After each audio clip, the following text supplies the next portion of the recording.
Shalom para pemirsa di seluruh tanah air atau di mana saja saat ini Anda berada. Senang sekali rasanya kita bisa bertemu kembali hari ini untuk mempelajari firman Tuhan. Dan kami rasa para pemirsa saat ini juga sedang bergembira, tentunya dengan hati yang senang yang begitu luar biasa. Baik para pemirsa, kita sudah memasuki pada saat ini yaitu pelajaran yang ke-7 dengan judul Umat Istimewa Allah, dengan diutusnya Nabi Mika di sini. Baik para pemirsa, dengan senang hati kita mempunyai narasumber yaitu Bapak Pendeta Yusak. Shalom Pak. Shalom. Apa kabar Pak? Kabar baik. Luar biasa. Luar biasa. Baik Pak Pendeta, kita akan memulai pelajaran ini. Tentunya saya akan membacakan dulu ayat hafalan kita ya Pak ya, untuk menuntun pelajaran kita. Ayat hafalan kita diambil dari Mika 6 ayat yang 8. Bunyinya adalah: Hai manusia, telah diberitahukan kepadamu apa yang baik dan apakah yang dituntut Tuhan daripadamu selain berlaku adil, mencintai kesetiaan dan hidup dengan rendah hati di hadapan Allahmu. Pak Pendeta Yusak, pelajaran kita sangat luar biasa ya Pak ya pada hari ini, yaitu umat istimewa Allah.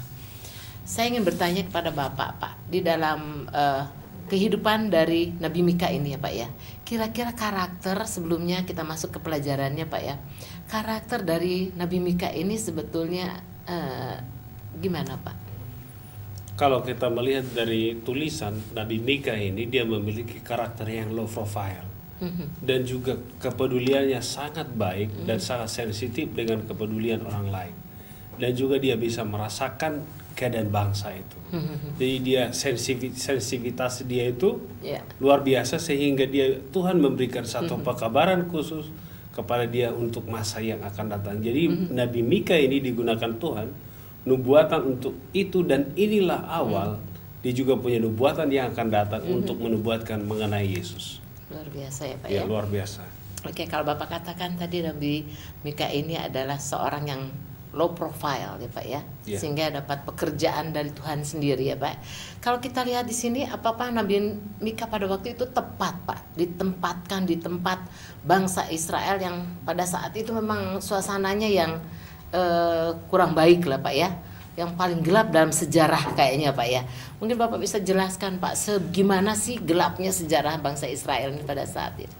Pada waktu itu orang Israel sebenarnya, kalau kita melihat dari konsep pelajaran firman Tuhan ini, mereka sudah sangat jauh dari Tuhan.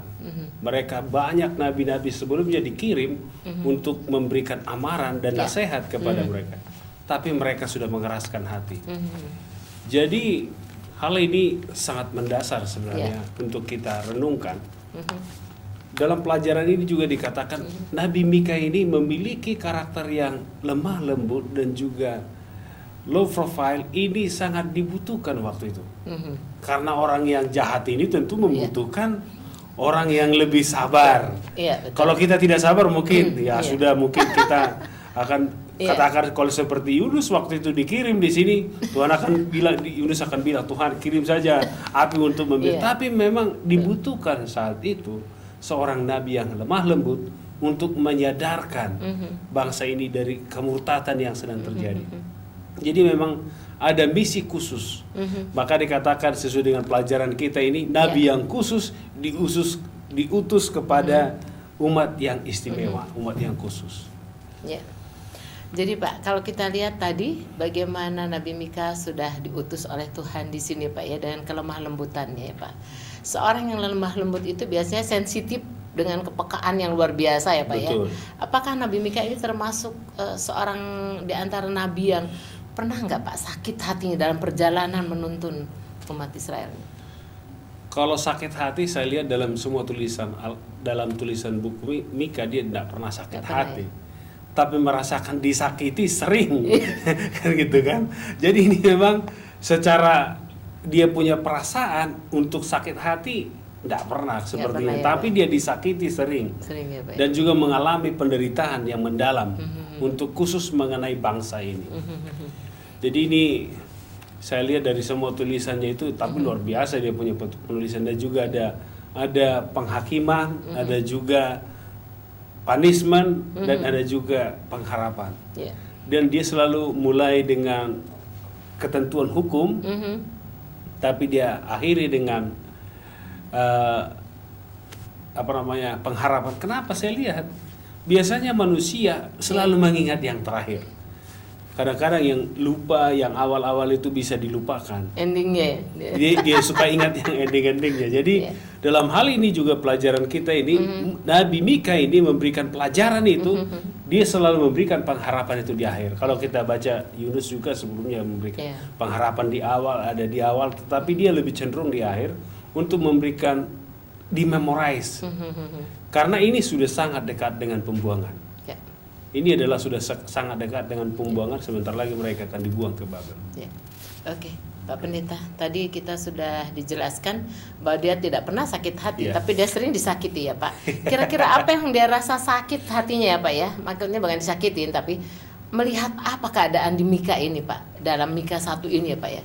Apa sih yang dia rasakan sampai dia merasakan hatinya rasa sakit lihat bangsanya, atau yang ditugaskan oleh dia, atau penghakiman apa sih yang terjadi pada saat itu? Saya lihat dari pelajaran kita ini, Nabi Mika ini sesuai dengan namanya, who is like Jehovah. Mika itu artinya siapakah seperti Allah. Dalam hal ini dia memberikan pelajaran ini, dia yang sakit hatinya itu who is like Jehovah. Siapa seperti Allah? Dia orang yang artinya Allah itu melihat dengan kasih karunia.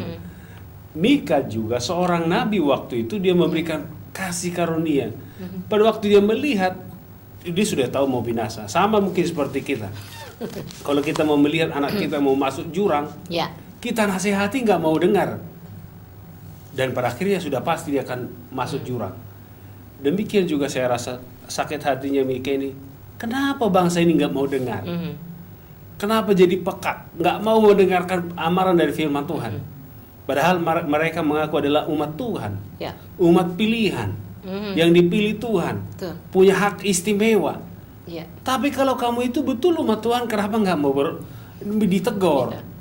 Jadi ini juga pelajaran yang saya rasa untuk dan pemirsa juga saya lihat. Terkadang kita sebagai aplikasi sederhana, kita ini merasa saya ini anak Tuhan, tapi saat kita melakukan dosa, kita nggak mau dikoreksi. Kita selalu merasa paling benar, paling tepat di dunia ini. Tapi Mika ini sangat sedih hatinya. Kenapa anak-anak ini selalu memilih dosa? Padahal Tuhan sudah pasti, karena dia sudah diamarkan.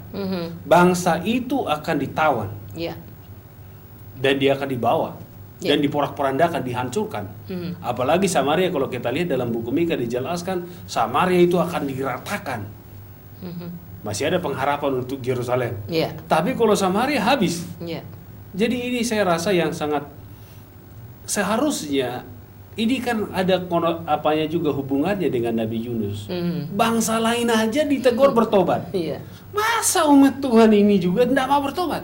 Ya udah percaya ke Baal aja Pak. Ini mereka kalau Asyur itu kan percaya Baal, penyembahan itu juga nggak benar. Pada waktu mereka ditegur, mereka bertobat sesungguhnya. Biasa. Tapi umat pilihan ini kenapa tidak? Jadi ada sedikit Ibu Yuni saya mau jelaskan. Kenapa mereka berubah haluan? Mereka berubah, berpikir bahwasanya kalau ada sama kita, ini garis bawah ya. Kalau sama kita masih ada tabut perjanjian. Kalau masih sama kita itu Ka'bah, nggak mungkin kita dibinasakan karena Tuhan berserta dengan kita. Jadi Allah itu berubah fungsi bagi mereka. Jadi Allah itu menjadi hanya seperti bagi mereka itu Allah itu sekarang bukan lagi Allah Halik Pencipta, tapi Ka'bah dan Mezbah, dan juga sekaligus tabut perjanjian. Maka di lain kesempatan sampai sekarang ini tabut itu akhirnya hilang, nggak tahu kita di mana. Sekarang di mana ya? Kenapa? Karena itu mereka berubah pikiran. Ini yang terjadi dengan umat Israel. Sejauh ini bangsa yang tidak ini, saya ingatkan, Yunus berkhotbah di Niniwe hanya katakan 40 hari lagi akan dibinasakan. Mereka bertobat. Ini Nabi Mika, Nabi Joel, Nabi Amos dan beberapa nabi sebelumnya tidak mau dengar. Keras kepala juga. Keras kepala. Dan saya lihat di sini kenapa Nabi Mika ini sangat sedih? Iya. Karena dia tahu Tuhan akan melaksanakan punishment itu. Iya. Dia tahu akan terjadi hukuman itu kepada bangsa itu. Ini yang saya lihat dari pelajaran kita ini. Oke. Sekarang Pak Pendeta, di pelajaran kita berikutnya, mereka yang merancang kelaliman. Nah, kalau kita di Mika 2 ayat 1-11 ini, kira-kira apa sih Pak yang mereka rancang untuk kelaliman ini? Dan bagaimana struktur ceritanya gitu? Kalau kita lihat dari pelajaran sebelumnya mengenai Nabi Amazia, seorang imam, coba bayangkan di Israel waktu itu Amazia, dia katakan kepada Nabi Amos, kembalilah kau ke kampungmu, di sanalah engkau cari makan. Jadi pada saat itu imam-imam dan juga raja-raja ini bersekongkol. Mereka bersekongkol untuk yang penting saya makin tambah kaya, tidak mau urusan dengan orang lain. Jadi dia memperkaya diri, mereka bersekongkol, jadi sehingga mereka juga menindas orang-orang lemah. Dan Allah tidak inginkan ini, karena Tuhan menginginkan memanggil Abraham dari Ur Kasdim, ingin menjadi saksi. Bukan saksi yang jahat, tapi saksi kebenaran. Saksi berbuat baik. Demikian juga bangsa Israel sebenarnya dipanggil dari Mesir. Allah menginginkan bangsa ini menjadi saluran berkat. Bukan jadi saluran kutuk. Mereka berubah. Sekarang mereka menjadi bukan lagi saluran berkat, tapi mereka menjadi saluran kekerasan. Apa yang dilakukan oleh raja-raja lain mereka ikuti. Apa yang dilakukan Asyur mereka ikuti. Jadi mereka sudah terkontaminasi. Saya lihat aplikasi di sini untuk kita sekarang ini. Persahabatan kita, para pemirsa sekalian, dengan sekitar kita itu bisa mempengaruhi pola pikir kita. Jadi pola pikir kita Asyur bersahabat dengan Israel. Kita ketahui itu. Dan juga dengan yang lain. Boro-boro itu lagi, ada lagi cemburu sampai Tirus, kalau kita pelajari, Tirus juga jadi cemburu, akhirnya terjadi perang ini.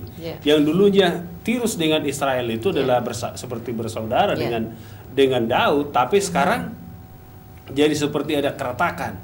Dan Tirus juga berusaha untuk bersekutu dengan Babylon untuk menjatuhkan mereka.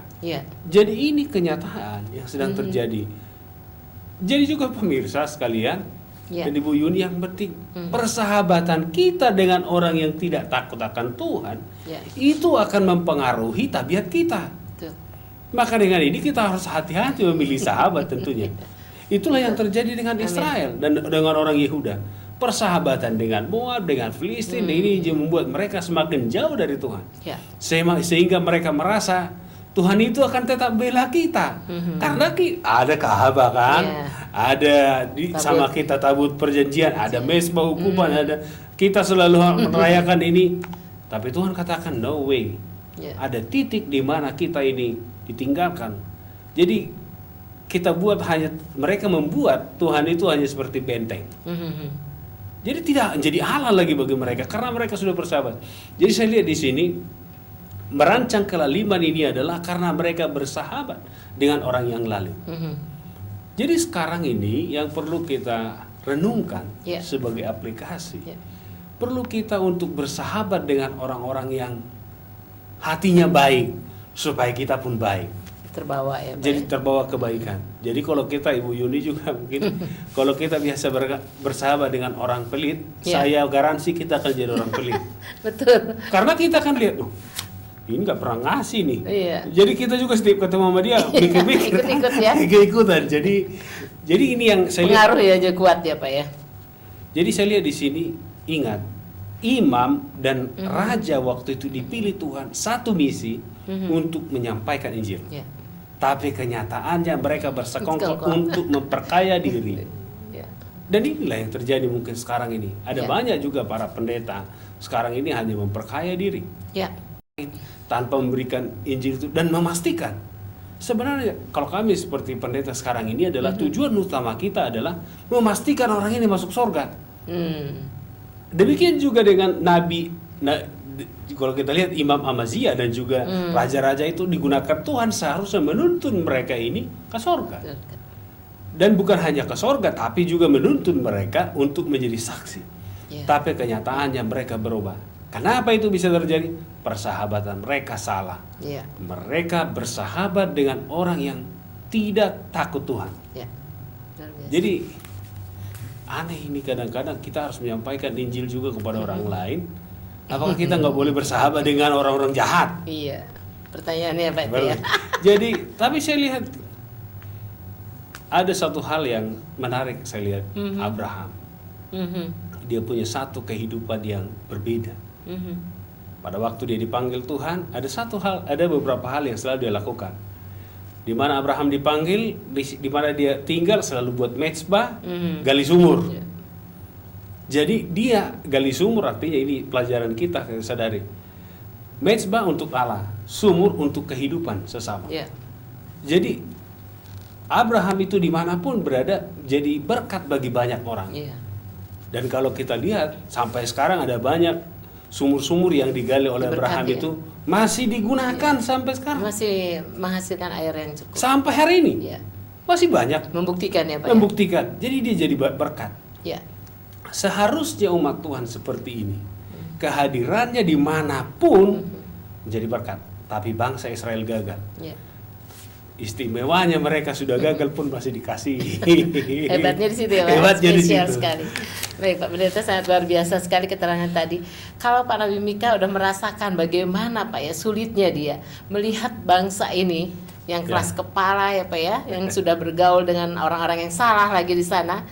Nah sekarang pertanyaannya Pak, apakah Mika ini juga memberikan satu pekabaran pengharapan pada mereka, walaupun kelihatannya mereka tuh sudah ya kalau secara manusia mungkin aduh kayak nggak ada harapan lah ini gitu.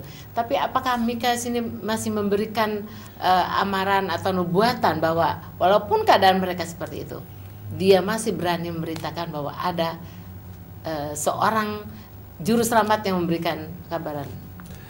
Mika 5 ayat 1. Hai Bethlehem katanya kan, yang terkecil.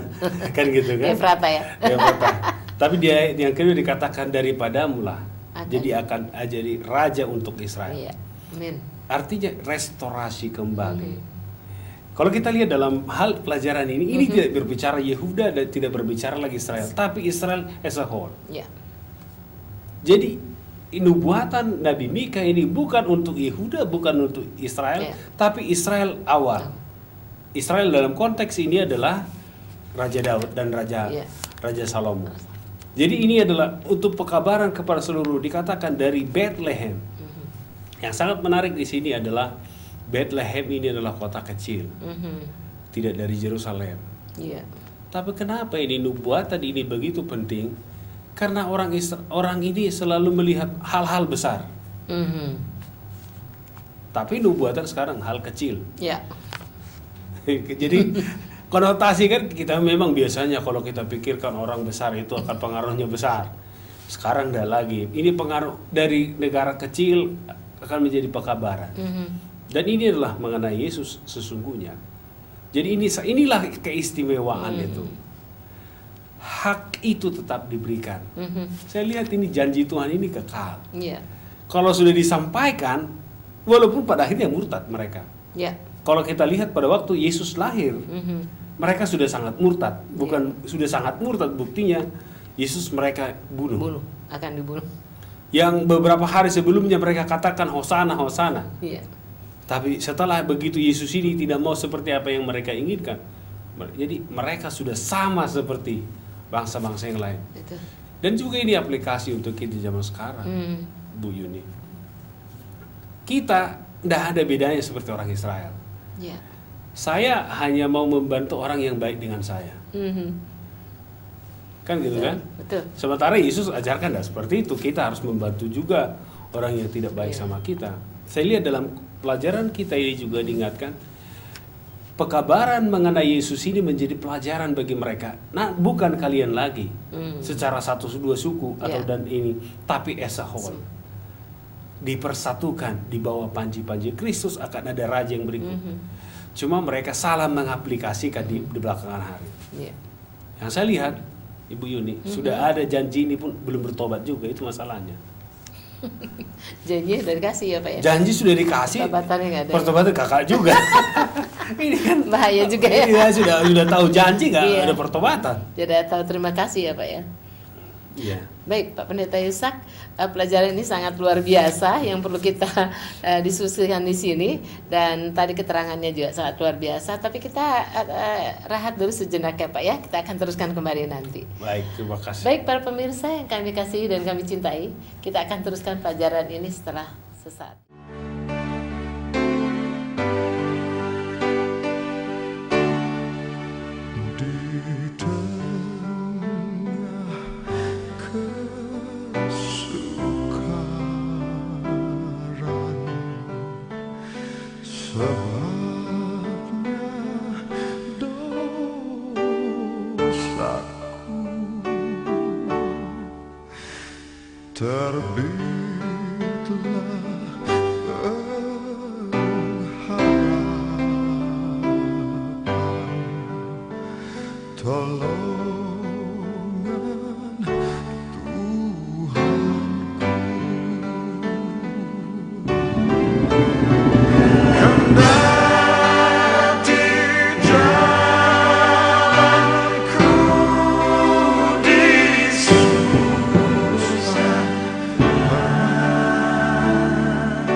Shalom para pemirsa, kembali kita berjumpa meneruskan pelajaran kita hari ini.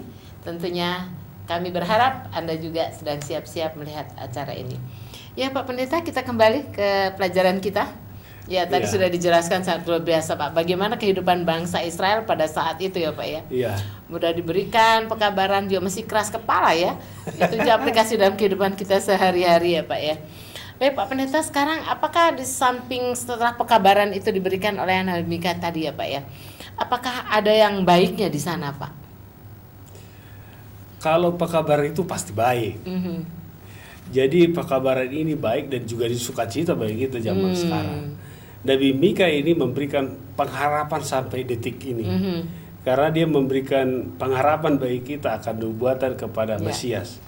Dan di mana restorasi juga kepada Israel. Dan memang di nubuatan kecil dijawab. Kalau kita melihat pada waktu mereka dibuang ke Babylon, setelah di sana beberapa tahun kembali dari Babylon, mereka direstorasi kembali. Tembok Yerusalem bisa dibangun kembali, mereka bangun Ka'bah kembali. Peralatan Ka'bah itu melalui Artasasta juga Darius memberikan kesempatan untuk dibangun kembali, digenapi sepertinya. Dan ini nubuatan, ingat nubuatan itu ada untuk saat itu dan ada yang akan datang. Sebagaimana yang dalam hal ini bangsa Israel direstorasi kembali. Kita lihat dalam pelajaran waktu mereka kembali dari Babylon, mereka bangun kembali tembok itu dengan segala persiapan, dengan dan segala macam kesukaran yang mereka hadapi, tapi bisa dibangun. Dan mereka kembali seperti jaya kembali. Dan yang celakanya jatuh lagi, berdosa lagi kan gitu kan. Jadi saya lihat juga ya, Pak ya? Jadi memang aplikasinya saya rasa untuk kita sekarang ini bisa saja kita terjatuh. Setelah kita terjatuh, direstorasi kembali oleh Tuhan, maka jatuh lagi. Maka selalu coba perhatikan Yesus selalu katakan, bila mana orang berbuat dosa, pada waktu perempuan yang kedapatan berzina itu katakan, pulanglah dan jangan berbuat dosa lagi. Go home and sin no more. Jadi kita ini sekarang ini perlu menyadari hal ini. Bukan hanya menyadari, melakukan yang penting. Kalau hanya sadar, oh gitu ya, tak perlu lagi, tapi melakukan. Bangsa Israel seharusnya menjadi saksi. Ya. Sebagaimana kita ketahui, pada akhirnya bangsa Israel ditolak secara bangsa. Pada tahun 70 tahun 34 mereka sudah ditolak sebagai bangsa, dan tahun 70 sesudah Masehi kerajaan itu hancur. Jadi Yerusalem itu dihancurkan, dirubuhkan sampai dan juga Ka'bah yang mereka anggap, dan disitulah hilang tabut perjanjian. Nggak tahu lagi kemana itu. Jadi saya lihat di sini hal ini sangat menarik untuk kita menyadari. Sekarang ini saudara pemirsa sekalian dan juga Ibu Yuni, kalau kita terjatuh, bertobat, jangan ada keinginan kita nanti diampuni lagi. Kita harus ada semangat untuk meninggalkan kebiasaan itu. Kalau kita tidak meninggalkan kebiasaan itu akan menjadi kehancuran bagi kita. Bukan hanya untuk kita, itu juga akan menjadi kehancuran bagi keturunan kita. Kalau orang tua kita, anak-anak kita melihat kita tidak setia, mereka juga cenderung tidak setia. Jadi kita harus membangun ini. Inilah bangsa Israel. Dan kita lihat sampai sekarang, saya tidak pernah dengar kabar baik dari Israel. Ibu Yuni pernah dengar? Ya, sampai sekarang ribut terus ya Pak ya. Sekarang selalu berita perang. Berita perang, ekspansi, dan inilah yang sedang tidak terjadi. Menjadi berkat untuk sekeliling bangsanya ya Pak. Seharusnya mereka jadi berkat, tapi ditolak secara. Dan hal ini juga bisa terjadi dengan orang Kristen. Yang mengaku diri Kristen, pada saat kita ini mengaku diri Kristen seharusnya bersinar, menyampaikan kabar sukacita dan kabar kasih karunia di sekitar kita. Pada akhirnya kita tidak bisa juga orang Kristen jadi berkat. Salah satu yang mungkin di India, Mahatma Gandhi apa yang dikatakan? Kalau orang Kristen menghidupkan ajaran Yesus, maka orang Kristen lah yang paling baik. Karena kenapa? Dengan demikian Kristen gagal. Jadi kalau sudah gagal bertobat. Jadi kan kita kalau sudah gagal masa bertobat ya. Jadi kita harus berusaha untuk meninggalkan dosa itu. Jangan itu lagi. Kerjakan lagi. Jadi saya lihat ini juga para pemirsa mungkin sekalian, dan saya juga harus menyadari, saya juga perlu bertobat. Sebagai hamba Tuhan juga saya melihat dalam hal ini, pelajaran ini mengingatkan saya bahwa melihat bangsa Israel, Mika ini yang sedang mau binasa, tidak bisa buat apa-apa. Dan juga pada banyak pendeta sekarang ini tidak bisa buat apa-apa. Karena banyak intervensi di gereja itu, mungkin ada orang hebat, orang kaya, segala macam mempengaruhi yang lain, sehingga pendeta nggak bisa ngomong apa-apa. Pendeta kan kita gaji, kita juga yang ngatur. Inilah yang terjadi. Ini aplikasi di akhir zaman. Jadi ini kita harus tinggalkan kebiasaan ini. Kita harus meninggalkan ini. Kalau tidak, kebinasaan. Masalahnya Bu Yudi, kebinasaan yang akan datang, kedatangan Yesus kedua kali, itu sudah kebinasaan kekal. Kalau Israel masih bisa bertobat lagi. Pada waktu kedatangan Yesus yang kedua kali, dan no pertobatan, tidak ada lagi. Langsung pilih neraka. Jadi saya sangat menarik ini. Kadang-kadang kita orang Kristen sekarang ini mengaku umat Tuhan. Saya mau ingatkan, jangan salah bangkit. Ada orang bangkitkan, ada dua kebangkitan. Pada waktu kedatangan Yesus yang kedua kali, pada waktu bunyi trompet berbunyi kan, orang semua yang mati akan dibangkitkan. Dan juga kebangkitan ada yang kedua. Setelah kerajaan 1000 tahun, waktu manusia datang ke dunia ini ada kebangkitan. Jangan sampai salah bangkit Ibu Yuni. Jadi yang terakhir. Jangan jadi yang kedua. Dia sudah bersiap-siap mau ke surga, rupanya masuk neraka jadinya kan. Kenapa? Yesus katakan, sabarlah hambaku yang setia. Amin. Dibutuhkan pada akhir zaman orang setia apapun yang terjadi. Amin. Pelajaran Mika ini mengingatkan kita apa yang kita lakukan. Jadi kalau Mika ini katakan, karena kau bersahabat dengan orang jahat itu mempengaruhi tabiatmu, mulai sekarang kita jangan bersahabat dengan orang jahat. Sehingga tabiat kita tidak menjadi jahat. Apapun katanya, kalau saya bersahabat dengan orang-orang jahat, itu akan mempengaruhi saya. Tidak bisa ditawar, itu pasti. Jadi sekarang ini kemudian juga dalam hal ini orang Israel ini tidak mau ditegur. Mari kita yang hidup zaman sekarang ini mau ditegur, direstorasi oleh firman Tuhan. Betul. Jadi saya lihat di sini yang paling susah ditegur itu adalah level atas, raja-raja dan imam-imam, tidak mau ditegur. Saya dengan posisinya merasa di atas ya. Dan itu membuat kebinasaan menyeluruh. Dan ini hati-hati juga para pendeta ini. Saat ini ya Pak ya. Untuk saat ini hati-hati para pendeta. Betul.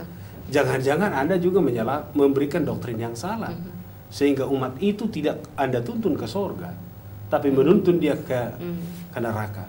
Jadi kita hati-hati dalam hal ini. Amazia, kalau kita baca dalam kitab Mika dijelaskan ada banyak juga nabi palsu. Ada nabi-nabi palsu memberikan nubuatan yang mengenakkan hati. Hati-hati juga pendeta hanya membuat khotbah yang bikin enak hati. Tapi ada juga saatnya kita menegur. Tapi ingat, menegur dengan kasih. Iya, amin. Menegur dengan kasih. Khotbah itu tidak hanya untuk sedap didengar, tapi mengandung konten kebenaran dari firman Tuhan yang mengubahkan. Amin. Tapi dimulai dari diri kita. Saat kita mau menyampaikan firman, kita harus mulai dari diri kita untuk diperbarui. Itu yang dilakukan oleh Mika, sehingga dia sabar. Walaupun begitu jahat ini orang, ya sudahlah Tuhan, ampunilah mereka. Dan dia sebenarnya kalau kita baca dalam pergumulan, dia berdoa apa sama Tuhan, tolong kasih pengampunan kepada mereka ini. Dan Tuhan jawab, berikan pengampunan tentunya. Tapi yang tentunya mereka itu tidak mau terima. Saudara-saudara yang dikasih dalam Yesus Kristus, saya lihat dalam konteks pelajaran ini Mika adalah nubuatan juga untuk akhir zaman. Pada waktu kedatangan Yesus yang kedua kali, jangan sampai kita katakan, wahai gunung batu apa? Timpalah kami. Sebab kami tidak mau. Kenapa? Tidak mau dikoreksi. Betul. Mari kita mau dikoreksi oleh firman Tuhan tentunya. Amin. Sehingga hidup kita semakin lama semakin baik. Dan sering saya katakan waktu saya di dalam pengembalaan juga sampai saat ini, saya katakan sama anggota jemaat saya, kalau Anda belajar Alkitab, jadi mengoreksi orang lain, Anda sudah salah belajar Alkitab. Kita belajar Alkitab adalah untuk memperbaiki diri kita. Semakin dalam kita mengetahui Alkitab, semakin kita memahami orang lain, memaklumi orang lain, dan mengasihi orang lain. Jadi kalau kita semakin dalam mempelajari Alkitab, semakin mempersalahkan orang lain, salah, Anda salah, bertobat itu. Kan harus bertobat itu karena sudah salah. Kita akan berlimpah kasih karunia. Pada waktu seorang mau datang kepada Yesus melakukan yang berdosa datang kepada Yesus, siapa yang tidak berdosa di antara kamu, lempar dia. Tidak ada yang tidak berdosa. Dan akhirnya Yesus katakan, aku pun tidak menghukum engkau. Ingat, Yesus ini, aku pun tidak menghukum engkau. Pulanglah, tapi ada kata terakhir, dan jangan berbuat dosa lagi. And sin no more. Luar biasa ya Pak Pendeta. Oke Pak Pendeta, lihat tadi Mika ya, begitu terharunya dia, begitu sedihnya dia melihat bangsa ini yang keras kepala, sudah didoakan, sudah dikasih amaran, tidak pernah mau mendengar. Tapi saya tertarik sekali Pak, seberapa jauh si Mika Pak di sini sampai dia melayangkan doa. Kalau bisa dosa manusia buang ke dalam laut yang dalamnya itu. Kira-kira Pak Pendeta bisa jelaskan di sini Pak. Ini adalah satu tugas kita keimamatan.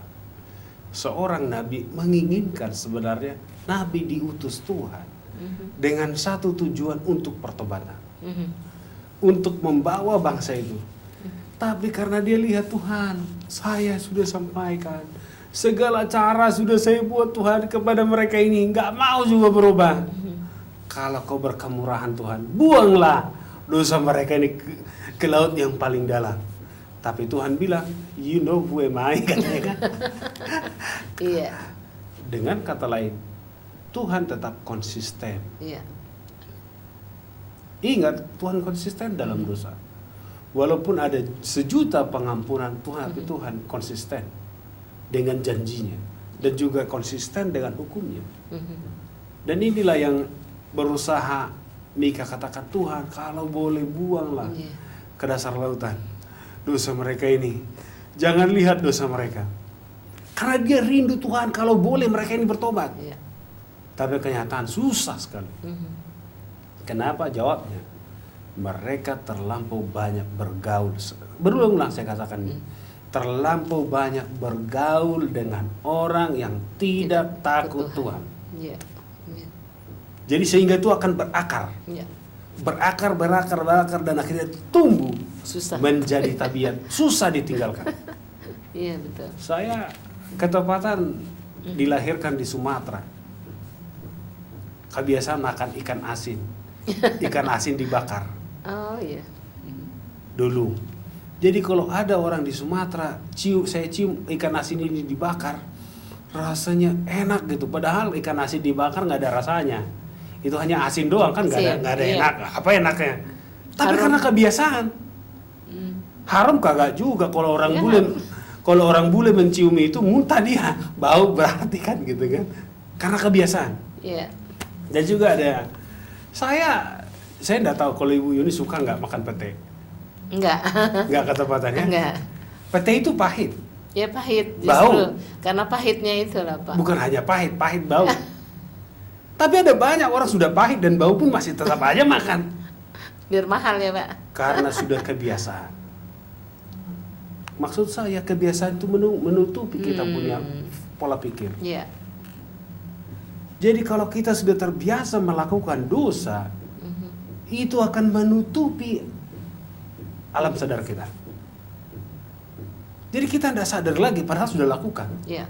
Itulah yang terjadi dengan Israel. Karena sudah terbiasa dengan kehidupan di mana banyak Artemis, di mana banyak penyembahan dewa-dewa, mereka sudah mulai ikuti. Sampai akhirnya mereka tidak menyadari hal itu. Iya. Bahwa dosa itu sudah menjalar dan itu menjadi tabiat. Kalau itu sudah menjadi tabiat, susah dihilangkan. Saya mengingatkan seluruh pemirsa dan juga kita, yang membawa kita ke sorga adalah tabiat kita. Iya. Jangan harap saudara masuk sorga kalau tabiatnya jelek. Gak ada itu. To be like Jesus. To be like Jesus. Tabiat Yesus itu harus tercermin dalam kehidupan kita. Ya, amin. Dipraktekkan. Jadi ini saya rasa yang menarik mungkin dari pelajaran. Kenapa dikatakan, Mika, Tuhan kalau boleh buang, Iya. dia memiliki beban yang berat Ya. kepada bangsa itu. Dan juga ini juga pemirsa sekalian dan para hamba Tuhan, seperti saya pendeta. Ya.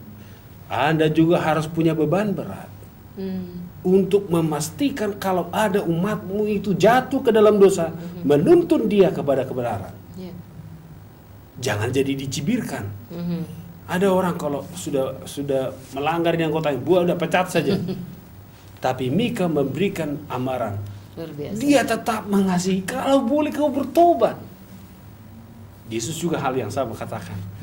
Aku menginginkan pertobatan, bukan kematian orang apa?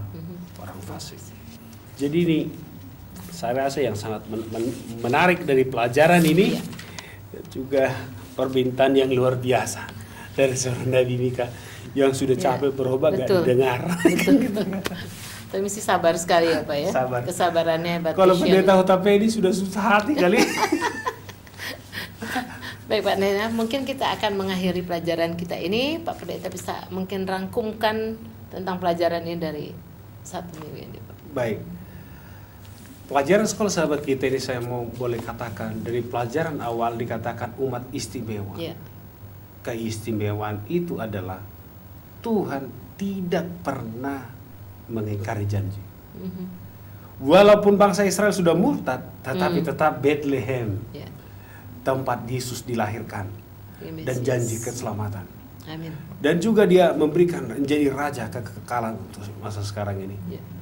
Dan juga saya lihat dalam hal ini ada kita juga para hamba Tuhan. Ini saya lihat nasihat mengenai hamba Tuhan untuk Nabi Mika ini pelajaran untuk kita para hamba Tuhan. Amin. Kita punya harus beban berat untuk menobatkan seluruh umat kita.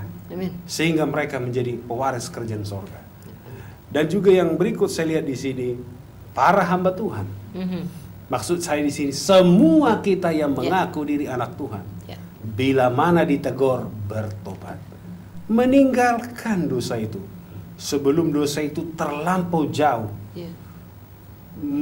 seperti saya katakan tadi, sama seperti makan pete, sudah bau, pahit, dimakan lagi, makan terus. Bukan hanya itu lagi, orang bisa keracunan loh makan pete sama jengkol. Jengkol ya. Bisa keracunan, sudah bayangin, sudah bau, pahit, ada bisa akibat, ada racun, ya? makan lagi. Betapa nistanya kita ini. Itulah kalau sudah jadi kebiasaan. Jadi jangan kalau kita ini, saya mau ingatkan sekali lagi, jangan kita terbiasa dengan dosa, sehingga kita tidak mau ditegur. Begitu tahu dosa, tinggalkan. Mulailah hidup dengan kebaikan. Jadi pelajaran ini saya rasa Ibu Yuni juga mengingatkan kita, kitalah sekarang ini adalah Israel secara rohani. Saya orang Israel. Pekabaran ini untuk saya. Saya mau bertobat. Amin. Kan begitu kan? Jadi bukan untuk orang lain. Betul. Ini untuk diri saya. Saya akan meninggalkan ini sebelum ditawan dan dipastikan mereka ditawan Babylon. Tawanan iblis juga sedang menanti kita bila mana kita tidak bertobat. Amin. Kita akan ditawan oleh dosa. Mungkin setelah kita berdosa, mungkin kita masuk penjara, masuk dan segala macam. Itu dirasakan. Jadi ini juga yang akan terjadi. Inilah pelajaran yang sangat baik saya rasa untuk kita. Pada pemirsa sekalian, mari kita belajar untuk mencari yang baik. Rasul Paulus katakan semua yang baik, semua yang benar, semua yang disebut kebajikan, pikirkanlah itu. Sehingga itu menjadi tabiat kita. Tanpa kita sadari, saudara dan saya diubahkan. Amin. Dan Ibu Yuni juga diubahkan oleh kasih karunia Kristus. Dan memberikan kepastian keselamatan. Dan pada waktu Yesus datang kedua kali, Ibu Yuni dan kita di sini semua. Dan saudara pemirsa sekalian, Yesus katakan, sabaslah hambaku yang setia. Amin. Mari kita setia sampai Yesus datang kedua kali. Terima kasih, Pendeta. Baik para pemirsa yang kami kasihi dan kami cintai, kita sudah membahas pelajaran yang begitu luar biasa, yaitu umat yang istimewa. Biarlah saudara-saudara dapat belajar bersama kami terus-menerus dan jangan pernah tinggalkan pelajaran ini. Karena pelajaran ini akan terus kita sambung dari hari ke hari. Untuk itu para pemirsa, biarlah para pemirsa juga boleh kembali mengulang pelajaran ini karena para pemirsa boleh melihat kembali dalam rekaman ini. Baik para pemirsa, kita tentu senang sekali dengan pelajaran ini. Kita akan berjumpa dengan judul yang berbeda pada hari-hari yang berikut. Tapi kita tidak lupa akan mendoakan para pemirsa dan juga pemerintahan kita dan kita semua. Pak Pendeta, tolong doakan kepada pemirsa pemerintahan. Baik. Terima kasih, kita berdoa. Tuhan Allah Maha Besar yang bersemayam dalam kerajaan sorga, Allah Halik pencipta kami. Pada saat ini kami bersyukur dan berterima kasih Tuhan dapat belajar dari firman-Mu. Mengingatkan kami Tuhan, supaya kami lekas meninggalkan dosa dan berbalik kepada Tuhan. Sehingga kami akan diubahkan dan direstorasi menjadi selaras sesuai dengan kehendak Tuhan. Biarlah pelajaran ini Tuhan membawa kami semakin dekat dengan Engkau. Sehingga hidup kami akan mencari keadilan, mencari kebaikan, dan juga selalu berbuat benar sesuai dengan kebenaran firman Tuhan. Hamba-Mu juga berdoa kepada seluruh pemirsa kami yang mendengarkan ini. Tuhan urapi dan berkati mereka. Tuhan melawat mereka satu persatu. Yang sakit sembuhkan ya Tuhan. Yang dalam pergumulan berikan kemenangan. Yang dalam kesukaran berikan kekuatan. Sehingga mereka juga akan selalu berharap kepada Tuhan. Demikian juga kepada pemerintahan kami.